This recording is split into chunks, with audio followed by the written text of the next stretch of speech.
is Zuleika Martinez, and I am originally from Mexico, San Luis Potosí. I'm the daughter of 13 children. I'm the baby.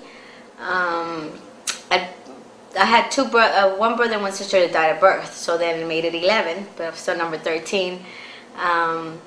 All my brothers and sisters, we all come from a background of being Catholics, and in the Catholic religion, the cultures mix with the religion.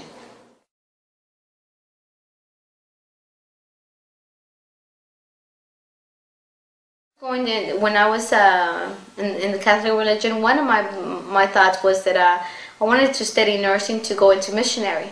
So I still was going to have a lot of conservative where I was going to be away, and I was going to have to give up a lot. So it was already in my thought and my belief. But then when I found Islam, it's like it just opened my eyes where I felt that, okay, this is part of Christianity. It makes sense where there were parts of the Bible that I just, I would wonder, and I would ask my priest, I would ask him, what does this mean? I don't understand, They would tell me, don't question it. This is what God said, and that's the way it's going to be. And I would go to others, preachers, whoever, and they were like, well, there's many things, that God has sent to us in the Bible that are not answered, but you were supposed to obey, you were supposed to just leave it there. But then when the Quran came, it just filled that gap. That's what it did.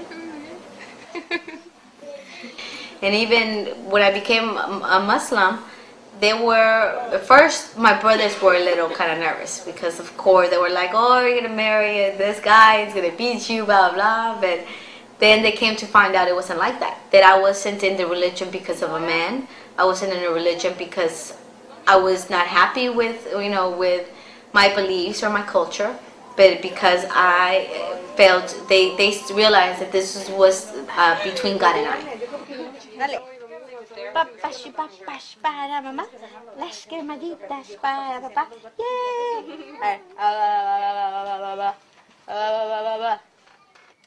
I know how it feels to be alone and honest and literally left out, because when you're like the only convert and everybody else, Arabs, Pakistanis, they're nice people, even Turks. But when they don't speak English, or they have another culture than you do. Because I'm an American Mexican, my culture is very different, than theirs. They don't know how to communicate, and it gets lonely. My first 2 Ramadans were very lonely, were very alone, until I started meeting more Latina Muslims, and that's what, more, not just Latinas, but even Americans, regardless, we started growing within the community, getting bigger and bigger. It's amazing how many converts I know. It's grown from probably just knowing one person to probably about 300 or 400, different Latinos or just converts, period. Converts all over Houston.